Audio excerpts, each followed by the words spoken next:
Thank you, Samantha. My name is Kelly Walsh. I'm a program manager with the Graduate Student Services here at LeBow.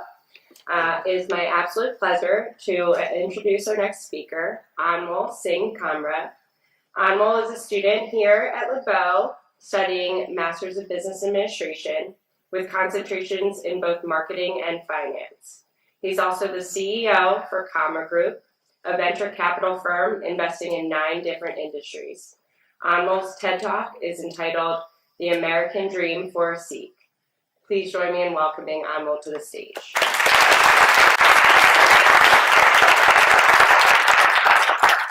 All right. Well, thank you for that glamorous introduction, Kelly. I almost feel like a Hollywood star right now. Well, standing before you is a man with a turban and unshorn beard. Some may call me dapper, and others may not. And those who don't can just make their peace with it. Good evening, ladies and gentlemen. I'm Anmol Singh Kamra, and as you may have figured out, I'm a Sikh. Well, first, who is a Sikh? A Sikh man possesses an idiosyncratic turban and immense faith in his demeanor. Sikh religion has 3 commandments, or pillars, if you will.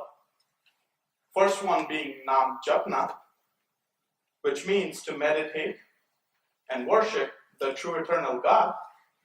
Second one being Kirt Karna, which means to worship your work and be truthful towards it. Third one being Vanchapna, which means to consume and share your earnings with the society. Now, before anything else, let's see where it all started. Sikhs came into the US in late 1800s, where we fought world wars in alliance with American troops. And while fighting, where all the other troops wore metal helmets, our Sikh soldiers proudly rocked their turbans, made out of fabric. And when questioned by higher authorities that, hey, what about your safety? What if you get shot? What if a bullet hits your head? And the humble answer to that was, that is our faith.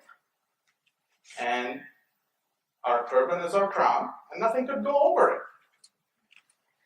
Now, this goes to show you the importance of turban in a Sikh's life. But whereas we have ignorant brands like Gucci or Gucky, if you will, who are trying to sell prefabricated Sikh turbans for $600 a piece at Nordstrom. Come on, Gucci. Learn from your mistakes. I mean, this is not just a piece of fabric. This is something much more important. This is something that we have fought wars. A lot of bloodshed has gone into it to save this turban. Now, you must be questioning that, why have I not seen enough Sikhs? Well, let me give you some intel on that. Sikh religion is a religion of about 25 million people across the globe.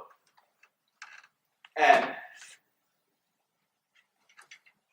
out of which you would question, which is just 0.39% of the world's population.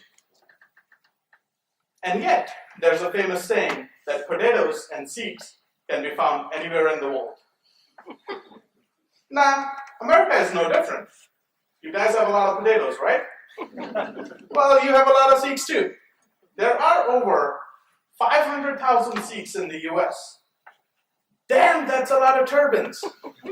And speaking of a lot of turbans, just last month was Sikh Heritage Month, and April 13th was Turban Day, which was magnificently celebrated in Times Square, New York. You guys can Google that later.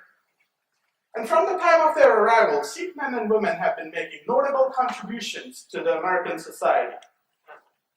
Sikhism is a religion propagating philanthropic and humanitarian activities, where till today, if you walk into any Sikh temple, you would be treated with open arms, regardless of your race, color, creed, or gender. And not just that, on top of that, you would be served some freshly cooked hot Indian food 24/7. Now, who doesn't like that, right? And not just that, I mean, we're diligent taxpayers as well, and a major contributor to the US economy. We are senators, congressmen, models, CEO of Fortune 500 companies, attorney generals, airline pilots, Ivy League professors, scientists. And by the way, you guys love your lightning speed internet provided by Verizon, right? Yeah. Well, let me tell you something. The man behind inventing fiber optics was a Sikh. That's all right, you can thank us later. Now, I've been in this country for almost 10 years now. And as you all may know, being an entrepreneur is not easy at all. Being an entrepreneur with a turban is just icing on the cake. Well, nevertheless, I succeeded. I am the CEO of Kamra Group, a VC firm investing in American, European, and Asian markets. And a part of my day-to-day business is to deal with a lot of people.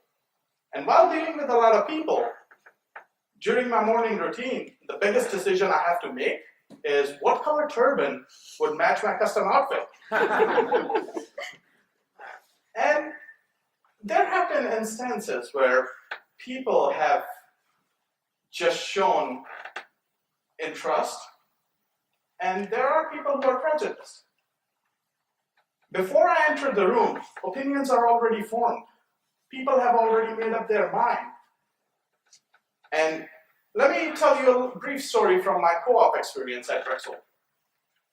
Now, during my co-op experience, my employers remembered me because of my matching turban and my matching tie. You guys must have heard that song, right? As long as I got my suit and tie. Well, as long as I got my turban and tie. That's the new version of it. I'm working on it. It'll be out soon. Well, they recollected me because of my turban. And not just that, they used to call me Coordination Singh. Isn't that a nice title? Well, on the other hand, I've attended quite a few meetings where people have shown disinterest in me, and people who like to judge a book by its cover. Just because I look different doesn't really mean I'm not smarter than the next person available, doesn't really mean I'm not good at my profession, doesn't really mean what I claim to be is who I am. Well, their loss, not mine. It's okay. And not just that, Sikhs have been in this country for way too long. Now you must be wondering, Sikhs are all over the place. So what's the issue then?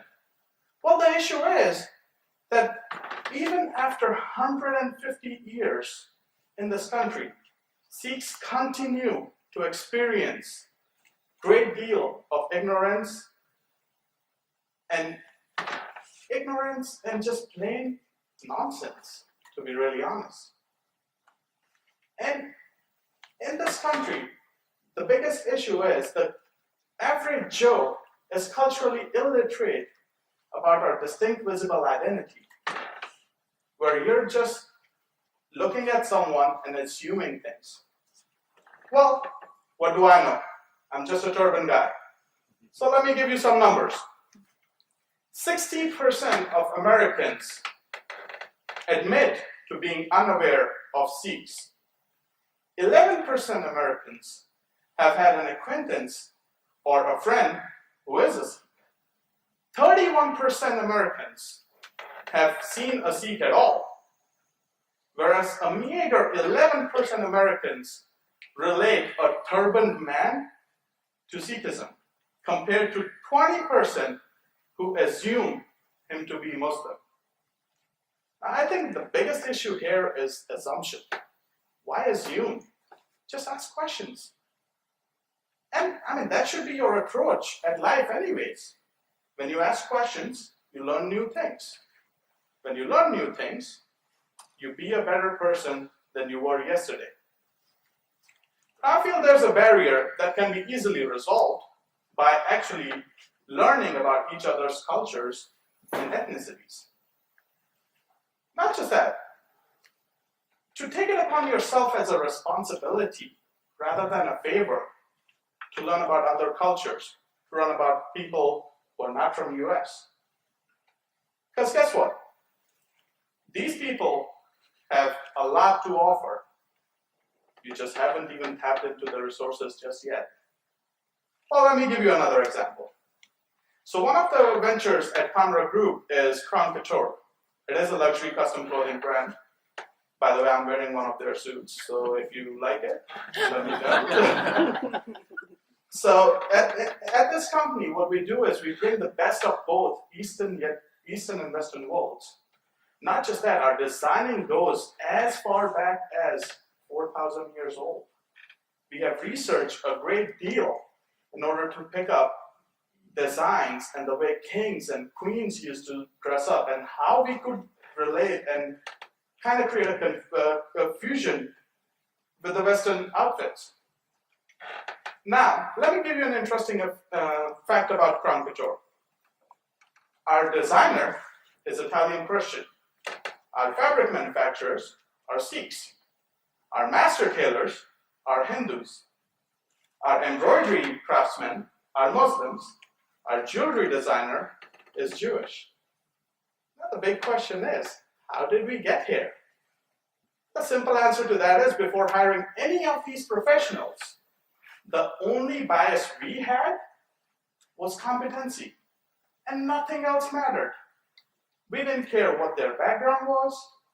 I mean, I'm Indian. Practically, if we go by the bias laws, I should be hiring all the Indians. Well, that's not true.